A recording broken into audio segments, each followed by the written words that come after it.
नमस्कार दोस्तों, ये कहानी है उस समय की जब दुनिया पर राजतंत्र की पकड़ इतनी मजबूत थी कि जनता की आवाज सत्ता के सिंहासन तक नहीं पहुंचती थी। 18वीं शताब्दी के फ्रांस में जब भूख, अन्याय और असमानता अपनी चरम सीमा पर पहुंच गई, तब एक चिंगारी ने इतिहास का रुख बदल दिया। ये क्रांति सिर्फ राजशाही के विरुद्ध नहीं थी, बल्कि ये आज़ादी, बराबरी और बंधुत्व के लिए उठाया गया एक जन आंदोलन था। सन 1789 का फ्रांस, जहां वर्साय के महलों में राजा लुई 16वें और रानी मैरी एंटोनेट विलासिता में डूबे थे, वहीं पेरिस की गलियों में जनता भूख और करों के बोझ से त्रस्त थी। फ्रांसीसी समाज 3 वर्गों में बटा था। पहला वर्ग चर्च और पादरियों का, जिन्हें विशेषाधिकार प्राप्त थे। दूसरा वर्ग कुलीन वर्ग, जिसमें राजा के करीबी और धनाढ्य लोग थे। तीसरा वर्ग आम जनता का था, जिसमें किसान, व्यापारी, शिक्षक और मजदूर शामिल थे। पहले 2 वर्ग टैक्स नहीं देते थे, लेकिन तीसरे वर्ग पर सभी टैक्स लाद दिए गए थे।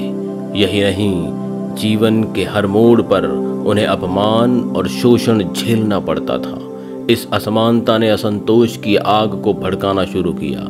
अर्थव्यवस्था चरमरा चुकी थी। फ्रांस ने अमेरिका की आज़ादी में मदद कर भारी कर्ज ले लिया था, लेकिन आम जनता को राहत नहीं मिली। इसी बीच जॉन लॉक, रूसो और मॉन्टेस्क्यू जैसे विचारकों के विचार फैलने लगे। हर व्यक्ति जन्म से स्वतंत्र है, सत्ता जनता की होनी चाहिए, राजा की नहीं। युवा वकील मैक्सिमिलियन रॉबेस्पियर ने इन विचारों को जन जन तक पहुंचाया। जनता के भीतर अब बदलाव की चेतना पैदा हो चुकी थी। 1789 में राजा ने आर्थिक संकट के चलते जनरल एस्टेट की बैठक बुलाई, लेकिन तीसरे वर्ग को वहां बराबर की भागीदारी नहीं मिली।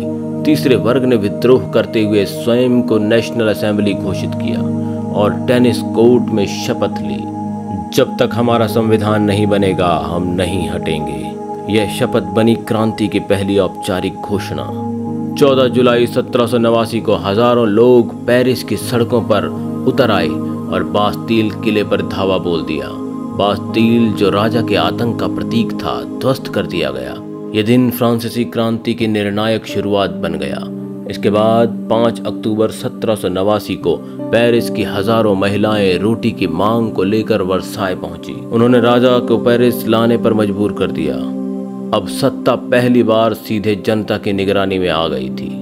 1791 में पहला संविधान पारित हुआ, जिसमें राजा को एक सीमित संवैधानिक पद बना दिया गया, परंतु मताधिकार सिर्फ संपत्ति रखने वालों को ही मिला।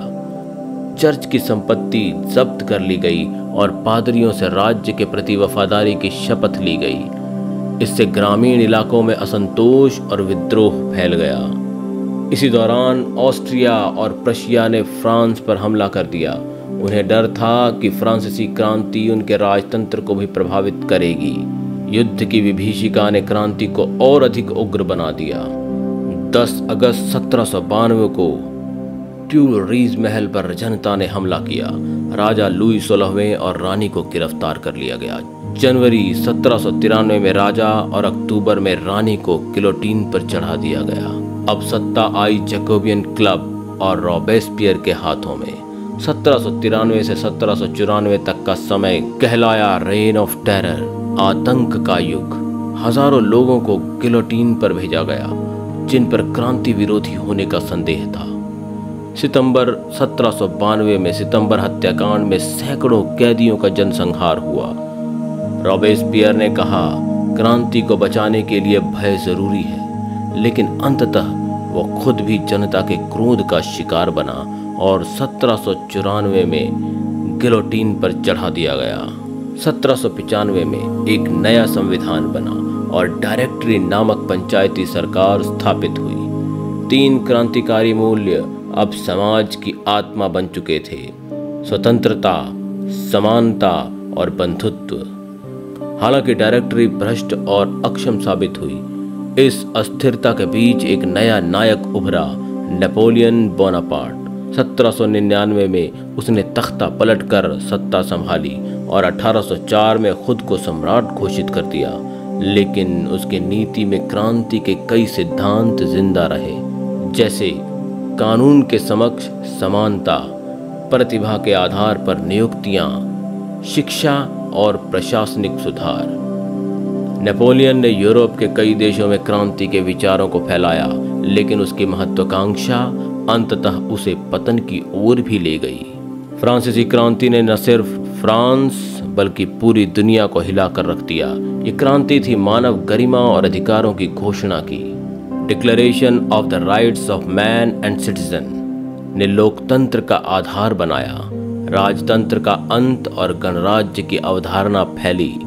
समानता और स्वतंत्रता के आंदोलनों ने अमेरिका, लैटिन अमेरिका और भारत तक में चेतना फैलाई। भारत में गांधी जी और नेताजी सुभाष चंद्र बोस जैसे नेताओं ने फ्रांसीसी क्रांति से प्रेरणा ली।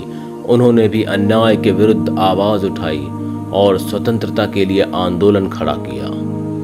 फ्रांसीसी क्रांति केवल एक ऐतिहासिक घटना नहीं थी, ये एक विचार था, एक आंदोलन था, एक चेतना थी। यह हमें सिखाती है कि अन्याय का विरोध करना नागरिक का कर्तव्य है। आज़ादी सस्ती नहीं होती, उसे अर्जित करना पड़ता है।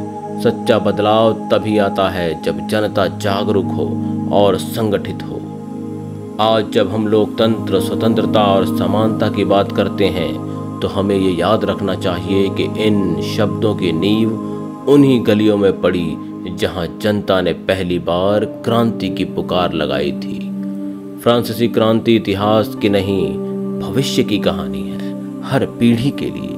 दोस्तों, यदि ये वीडियो आपको अच्छा लगा हो तो कृपया इसे लाइक करें और अधिक से अधिक शेयर करें। और हाँ, यदि आपने इस चैनल को अभी तक सब्सक्राइब नहीं किया है तो कृपया अभी सब्सक्राइब करें। और जीवन व जगत से जुड़े हुए आपके मन में उठने वाले प्रश्नों के यदि उत्तर आप जानना चाहते हैं तो कृपया कमेंट के माध्यम से हमें सूचित करें। आपके सभी प्रश्नों के उत्तर अवश्य दिए जाएंगे। धन्यवाद।